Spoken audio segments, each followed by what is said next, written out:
Bismillahirrahmanirrahim. Assalamualaikum warahmatullahi wabarakatuh. Baik lagi di channel Lukman Suhandi. Hari ini kita lagi ada di dinas KPKP.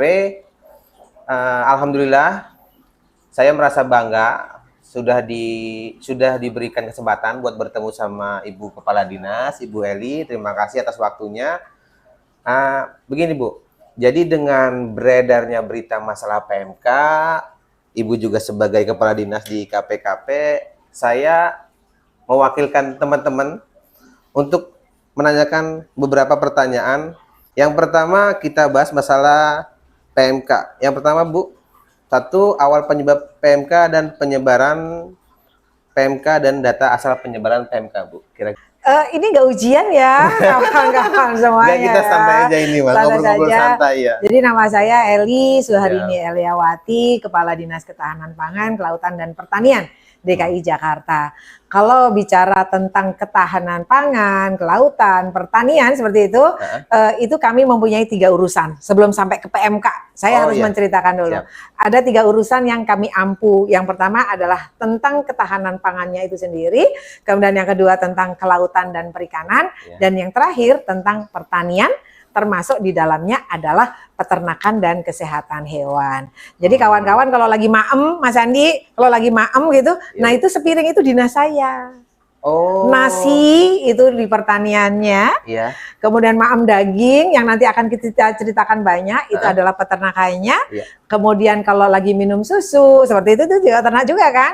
Nah kalau lagi maem ikan, itu perikanannya. Gitu ya, itu gampang ya sahabat semuanya ya. Secara garis besarnya dulu itu ya Bu ya? Secara garis besarnya. Nah saat sekarang ini tentu kita menyebutnya sahabat atau kawan-kawan? Apa saja. Apa saja. Jadi kawan-kawan semuanya pengikut channel Lukman Suhandi, saya sampaikan apa sih sesungguhnya PMK itu gitu kan. PMK adalah penyakit mulut dan kuku. Yang pertama saya akan sampaikan, dia bukan penyakit zoonosa. Artinya apa? Artinya bukan menular dari hewan ke manusia atau sebaliknya.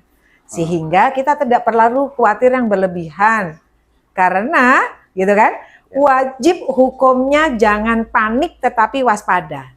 Wajib hukumnya jangan panik tetapi waspada. Itu yang pertama. Kemudian yang kedua, yang namanya PMK, penyakit mulut dan kuku, itu terjadi pada ternak-ternak ruminansia. Apa ternak ruminansia itu? Sapi, kerbau, kambing domba, kemudian babi. Atau kita suka menyebutnya adalah hewan-hewan yang punya kuku genap atau belah. Itu kukunya 2. Itu. Gitu kan? Gitu. Nah tadi ditanyakan asal muasalnya gimana gitu. Sesungguhnya Indonesia pada tahun 1990 itu sudah dinyatakan bebas Mas. Dari OIE. 1990. Itu sudah dinyatakan clear bebas dari PMK. Nah kemudian di awal bulan Mei seperti itu ada press release dari Kementerian Pertanian yang menyatakan bahwa Jawa Timur dan Aceh itu ditemukan ternak terindikasi klinis PMK. Iya, sehingga kemudian ditetapkan sebagai wabah gitu ya untuk daerah tersebut. Itu yang pertanyaannya yang pertama Mas Andi gitu.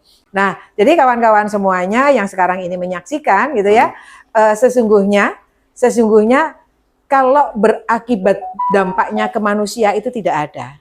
Dampaknya ke manusia tidak ada. Untuk kesehatan manusia.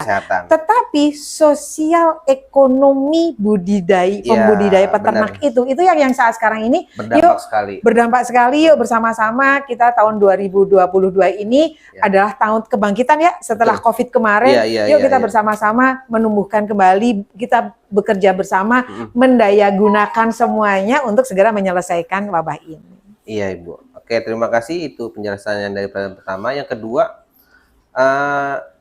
Ibu tahu nggak sih jumlah data terbaru yang di Pulau Jawa, Bu, terutama karena semakin banyak tuh dari Jawa Timur ke Jawa Tengah sampai terakhir beritanya kemarin di Cikarang itu, Bu. Itu ada data pastinya nggak sih gitu? Ya, sesungguhnya bagi saya memberikan apresiasi yang sebesar-besarnya kepada Kementerian Pertanian atas respon cepatnya. Jadi kalau dari saya sendiri, pemerintah daerah seperti itu ya, begitu dinyatakan ada wabah gitu, ada wabah PMK, kami langsung melakukan koordinasi dengan pemerintah pusat, dalam hal ini Kementerian Pertanian.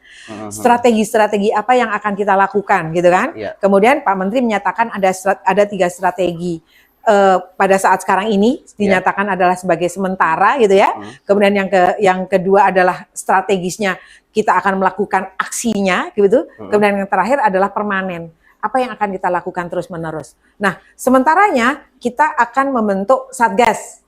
Ini kita mau bicara bulan Mei, gitu kan? Satgasnya, nah, alhamdulillah untuk Pemprov DKI Jakarta kita sudah punya Satgas Pangan. Terdiri dari siapa? Terdiri dari kawan-kawan Dinas Perhubungan, kawan-kawan Polda Metro Jaya. Jadi nanti akan saya sampaikan apa sih fungsinya, gitu kan? Fungsinya adalah untuk mengendalikan lalu lintasnya. Karena kawan-kawan tahu yang namanya DKI Jakarta, 99% pangannya itu berasal dari luar. Jadi kalau bicara tentang angka detilnya seperti itu, kawan-kawan pasti bisa melihat tersendiri. Saya nggak akan bicara detilnya. Tetapi saya optimis. Karena apa? Karena tadi saya sampaikan penyakit mulut dan kuku itu bisa disembuhkan.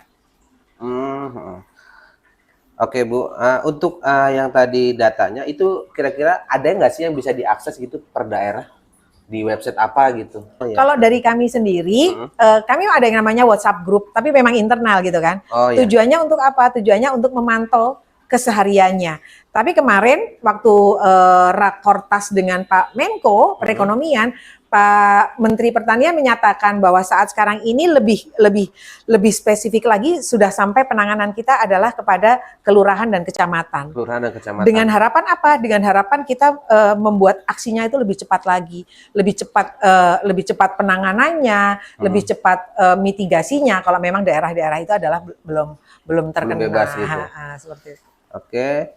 Selanjutnya ini Bu, prosedur hewan ternak masuk ke Jakarta dan syarat administrasinya. Karena yang kita tahu pedagang dari daerah itu kan banyak yang tidak update sama informasi gitu. Sedangkan kemarin kita juga akses di JakEvo, ternyata pendaftaran untuk izin lokasi itu juga lumayan agak ribet gitu Bu. Nah, bagaimana kalau cara mudahnya gitu Bu bagi pedagang dari luar daerah, dari luar Jakarta? Ini bagi saya adalah senang sekali ya dibantu untuk melakukan apa namanya bercerita ya, bertukar informasi. Jadi saya sampaikan sesungguhnya berusaha atau melakukan perizinan-perizinan di DKI Jakarta sudah semakin transparan, sudah semakin baik. Kita tidak membutuhkan pihak lain karena dengan jari kita seperti itu bisa, gitu kan? Tadi disampaikan jakevo.jakarta.go.id. Memang ada beberapa aplikasi yang kita harus mengisi. Tujuannya apa gitu kan? Tujuannya adalah kita mengisi itu dengan penuh tanggung jawab. Karena ada beberapa kali kita menemukan itu adalah orang yang hanya coba-coba saja. Seperti itu.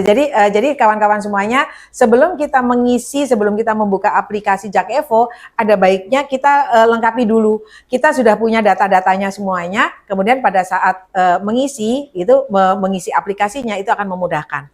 Khusus untuk pada saat sekarang ini menjelang Idul Kurban, gitu kan?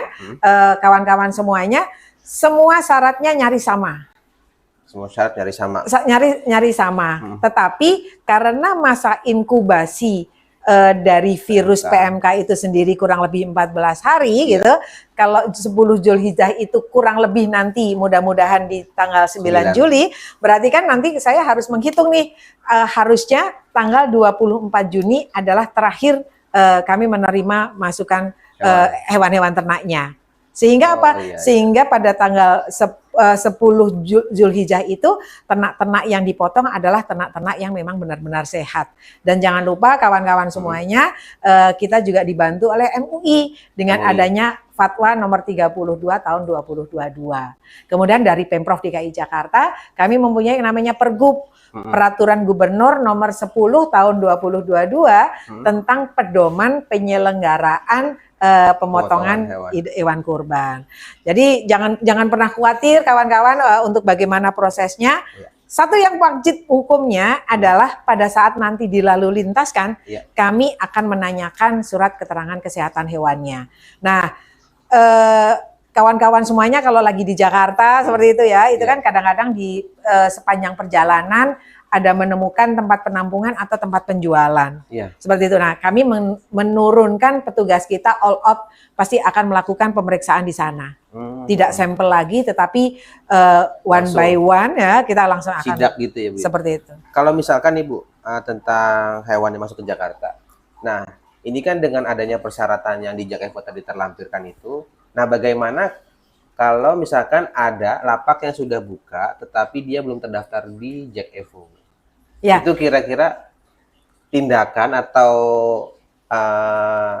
apa gitu yang dilakukan sama Dinas KPP? Ya, jadi ini pernah terjadi. Pernah terjadi adalah memasukkan ternak gitu ya dengan truk gitu kan biasanya seperti itu, tapi tidak dilengkapi dengan SKKH.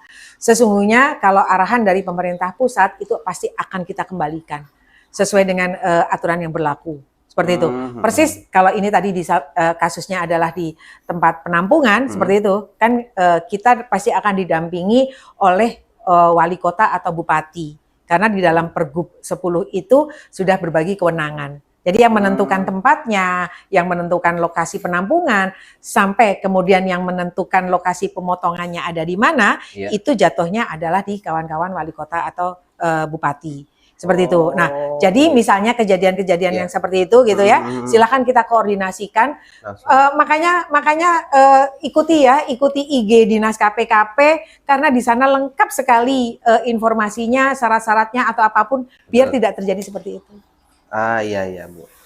Nah enggak Bu, kemarin jadi kita tuh udah sempat juga interview atau review lapak yang sudah buka dari salah satu lapak yang lumayan besar. Nah beritanya informasinya adalah perjalanannya dari mereka karena sapi Bali dari Bali terus ke Jakarta, nanti mereka itu karantina dulu Bu.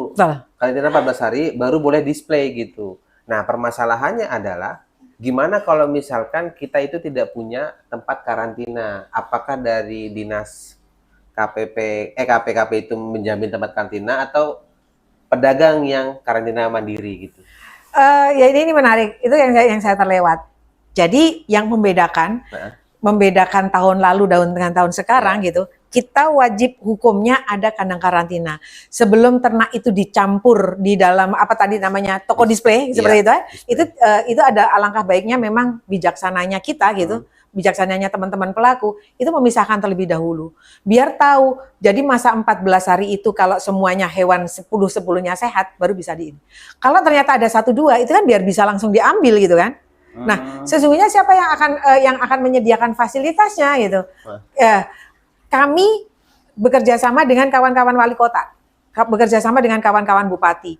Tetapi yang menyelenggarakan karantina itu sendiri, kami serahkan ke kawan-kawan pedagang, pelakunya, memberi makannya, kemudian keamanannya. Tapi kami pada masa karantina itu, saya menurunkan kawan-kawan saya untuk setiap saat memeriksa kesehatannya. Memeriksa kesehatan. Nah, bagaimana begini Bu? Lebih baik mana? Saya juga sebagai pelaku pedagang, lebih baik mana? Jadi hewan kita sebelum pemotongan ini pemeriksaan dulu dari daerah misalkan ya, keluar surat SKKH. Nanti di penyekatan juga ada pemeriksaan lagi, tapi langsung larinya ke RPH tanpa ada display misalkan. Apakah boleh seperti itu? Jadi sesungguhnya kemudian kan banyak metode ya, banyak sistem. Tahu yang namanya online? Tahun 2 tahun yang lalu kan kita udah diajarin kan, dengan adanya pandemi. Kita menyelenggarakan sebagian besar tidak terjadi kerumunan masyarakat, gitu kan? Jadi begitu datang diyakinkan ternak-ternak tersebut adalah langsung dipotong. Kalau online kan berarti begitu, gitu kan? Sama persis. Saya katakan tadi, begitu keluar dari daerah asal, surat itu harus sudah ternak itu harus sudah mempunyai surat keterangan kesehatan hewan dari daerah pejabat yang berwenang. Kemudian dalam perjalanan seperti itu, mau masuk kembali katakanlah ke DKI Jakarta, gitu kan? Itu kan ada rentang waktu, Mas.